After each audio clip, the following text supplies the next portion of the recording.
Hello students, today we will discuss about properties of salts. Salts are electrovalent compound that is in solution or in molten state they produce ions. Number 2 is they are non-volatile and they are crystalline, that is salts the compound remain in crystalline form. Number 3 is they are mostly soluble in water. Solubility depends on temperature. Most of the salts are soluble in water and their solubility depends on temperature. We know with increase of temperature solubility of the salts increases. For maximum salt solubility increases. This is the solubility and temperature versus temperature graph for different salts, where temperature is plotted along x-axis and solubility is plotted along y-axis. Here you can observe the salts like potassium nitrate. This is the graph for potassium nitrate, this is the graph for potassium bromide, and this is the graph for potassium chloride. These salts are, their solubility increases very rapidly with temperature, that is these curves are very steep. Now for NaCl and potassium sulfate, for these two salts the solubility graphs are not very much steep, that is their solubility with temperature do not change very rapidly, that is their change of solubility with temperature is very small. For calcium sulfate salt or sodium sulfate NH2O, that is the Glauber's salt, for these salts there will be abnormal behavior. You can observe this is the graph for these two salts, and from this graph you can observe initially with increase of temperature their solubility increases up to maximum, then after further increase of temperature their solubility decreases, because initially there will be with the other salts with temperature their solubility increases, it reaches a maximum, and after that if we further increase the temperature, as there are water of crystallization 10 water molecules in crystal, so with increase of temperature these water molecules will be removed from this salt, so their solubility will decrease with temperature. Now, depending on their solubility or extent of solubility, salts can be divided into three categories. One is soluble salt. Which salts are soluble salts? The salts whose solubility is at least 1 gram, maybe more than 1 gram, but minimum 1 gram salt can be dissolved in 100 ml water at 298 Kelvin, that is the room temperature 25 degrees centigrade. 1 gram salt can be dissolved in 100 ml water, then that salt is called soluble salt. For example, sodium chloride, potassium chloride, ammonium chloride, etc. Now sparingly soluble salt or partly soluble. When 0.1 gram to 1 gram salt can be dissolved in 100 ml water at room temperature, then these salts can be called sparingly soluble or partly soluble. For example, calcium hydroxide, sodium bicarbonate, potassium bicarbonate. Insoluble salts, these salts, the very negligible amount of this salt can be dissolved, that is less than 0.1 gram salt can be dissolved in 100 ml water at room temperature, that is their solubility is almost negligible. For example, silver chloride, mercurous chloride, etc. That is when we want to prepare the solution of these insoluble salts, they will be precipitated out.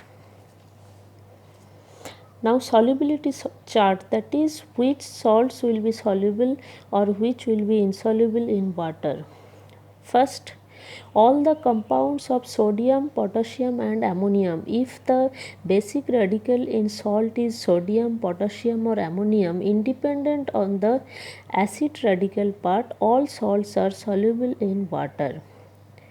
Any acid radical it may be, but the salt will be soluble in water if the basic radical is sodium, potassium or ammonium.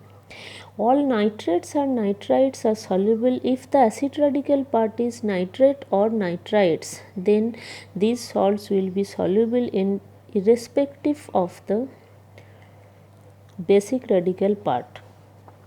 Number 3 is all chlorides, bromides, iodides are soluble except mercurous chloride. We know this is insoluble salt. Silver chloride insoluble. Lead chloride, but lead chloride, this is soluble in hot water, but this is insoluble in cold water. This is lead chloride. All sulfates are soluble except the sulfates like calcium sulfate, strontium sulfate, barium sulfate and lead sulfate. These 4 sulfates are insoluble. Otherwise all the sulfates are soluble. All carbonates, sulfides and phosphates are insoluble. All the carbonates, sulfide salt and phosphate salts are insoluble except their salts of sodium, potassium, ammonium. These are soluble. As we know, all the sodium, potassium and ammonium salts are soluble irrespective of on the basic radicals, on the acid radicals. So here exception is sodium bicarbonate, potassium bicarbonate. They are sparingly soluble salt. All oxides and hydroxides are insoluble except sodium, potassium, ammonium, as they are soluble. Calcium hydroxide is sparingly soluble salt. This is the exception. Calcium hydroxide is sparingly soluble. Sodium, potassium, ammonium hydroxides are soluble, whereas all the other oxides and hydroxides are insoluble. Now hydrolysis. What is hydrolysis? Hydrolysis is the phenomenon in which salt is dissolved in water to form the solution which may be acidic or alkaline.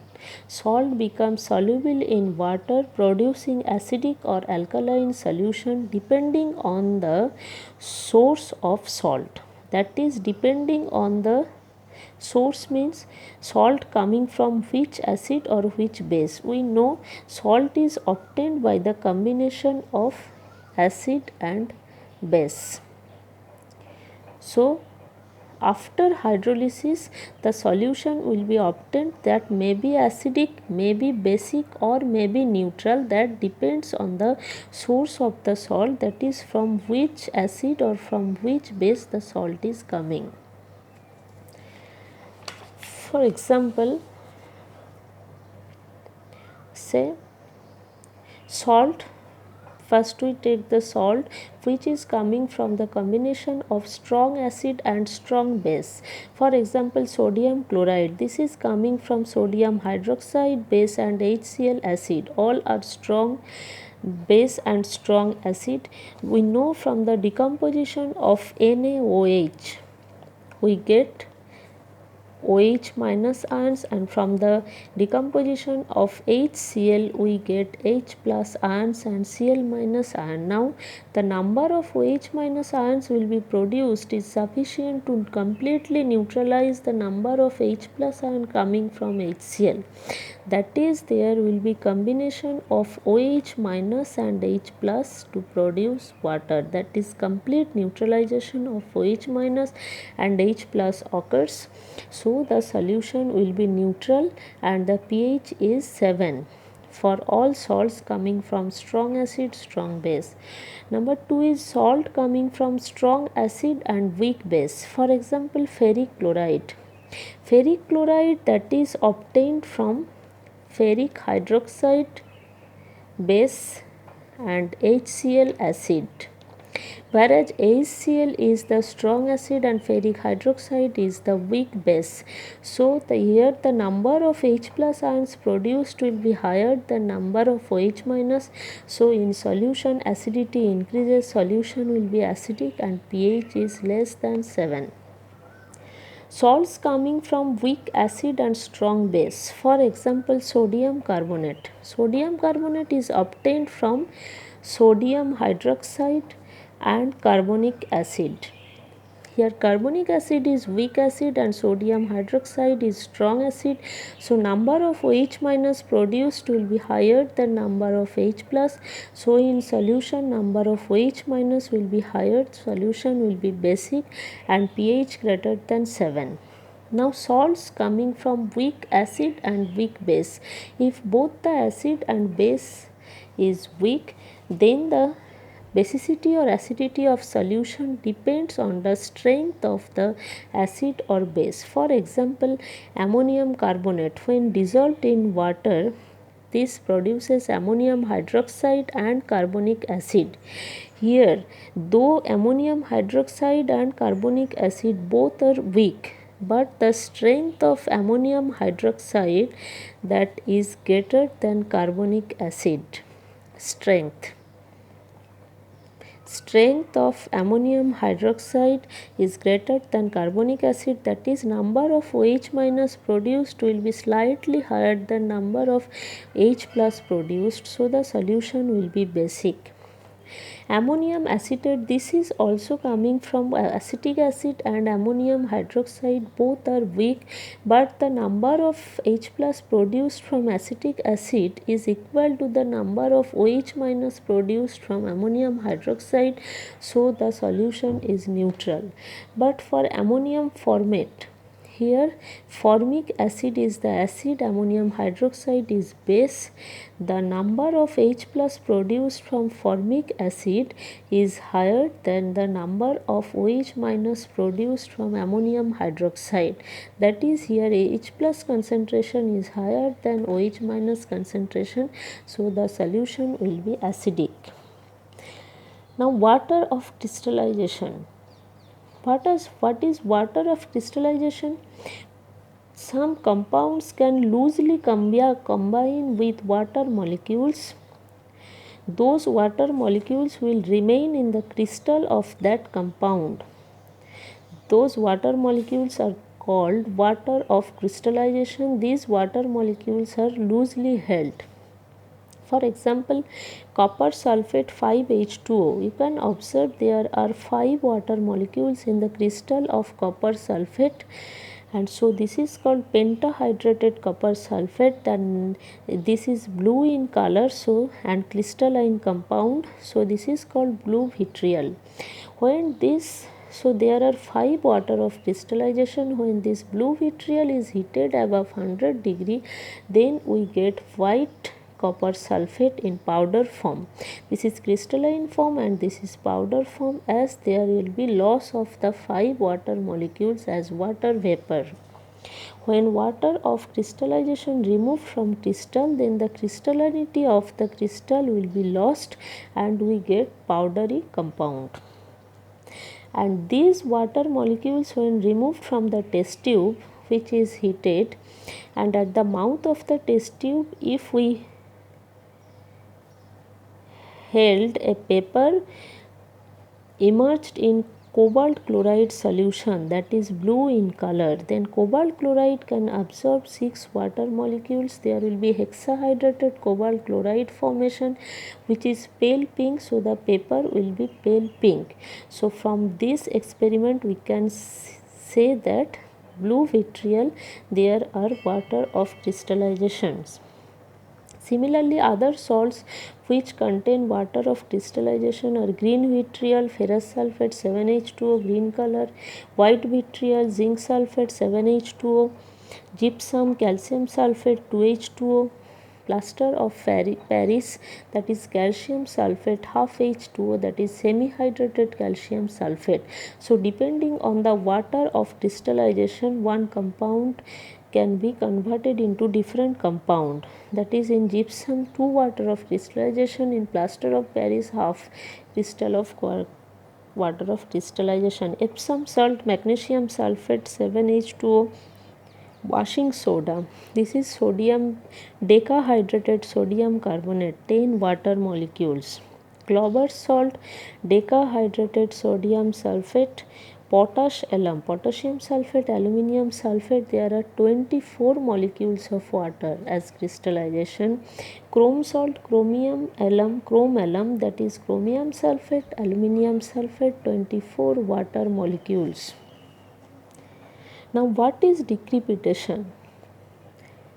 When we take a small amount of NaCl in a test tube and when we hit the test tube, then there will be, you will notice one crackling sound, and this crackling sound, this is called decrypitation.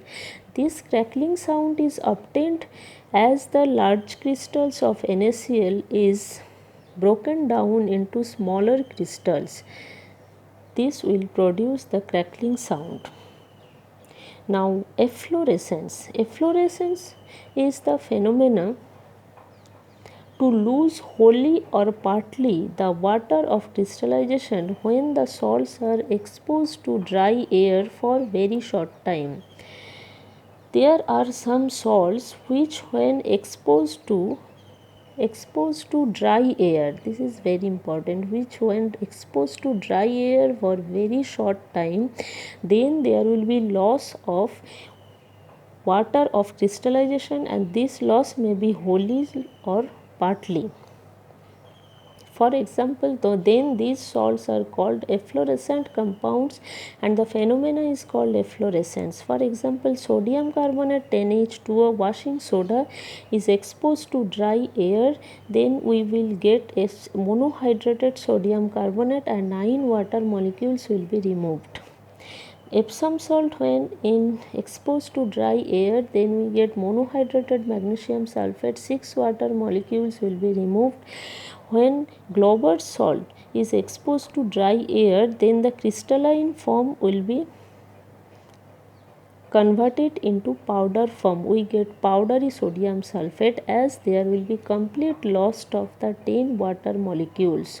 So water of crystallization is important as they give perfect shape to the crystals. So when water of crystallizations are removed, then the crystal shape will be lost and we get the powder form of the compound. Then hygroscopic material substances. Hygroscopic salts are those which can absorb moisture from air from the atmosphere without dissolving in it. They can absorb moisture from air but they do not dissolve in water. For example, concentrated H2SO4, phosphorus pentoxide, silica gel, calcium oxide, that is quicklime. Silica gel is SiO2, the gel form of SiO2. All these are silica gel, all these are hygroscopic materials. Now deliquescent materials. Deliquescent salts are some salts which can absorb, they also absorb moisture from air but becomes moist and ultimately they become soluble to form saturated solution. So the difference from hygroscopic material is that they cannot dissolve in the moisture. Here they, for deliquescent material, they absorb the water molecule in which they will be dissolved to form the saturated solution. For example, calcium chloride, zinc chloride, ferric chloride, magnesium chloride, sodium hydroxide, potassium hydroxide, zinc nitrate, copper nitrate, etc. They are deliquescent material. Their vapor pressure is much lower than atmospheric vapor pressure. So efflorescence will be maximum in dry air and deliquescence will be maximum in moist air.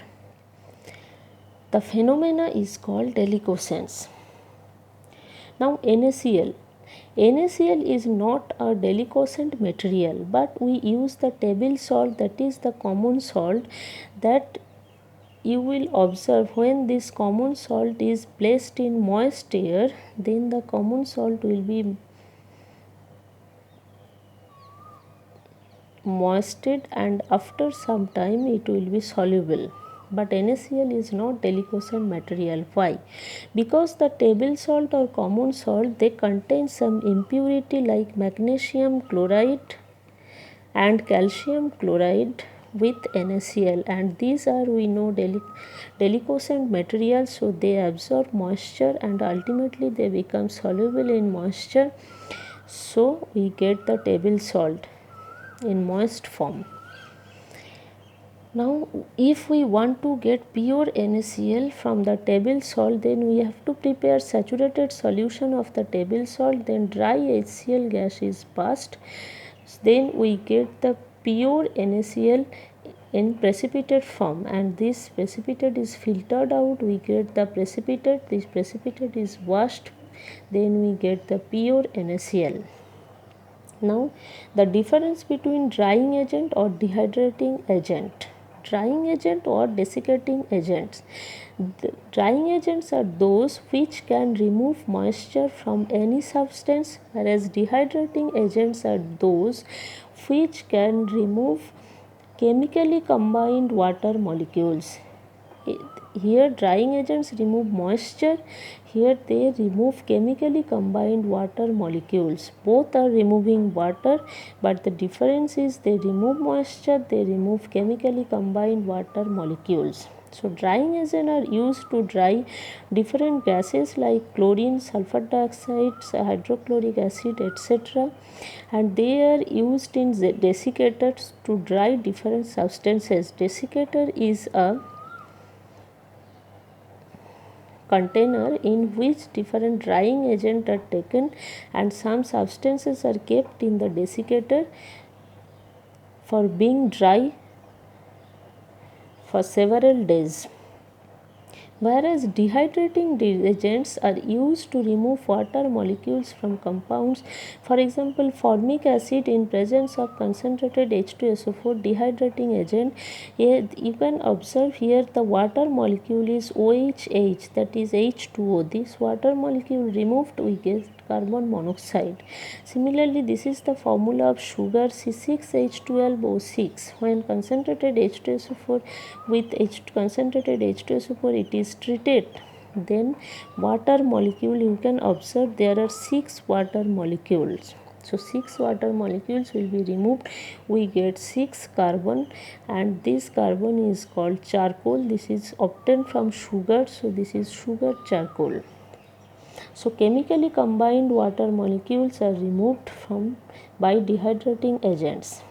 So drying agent is drying agent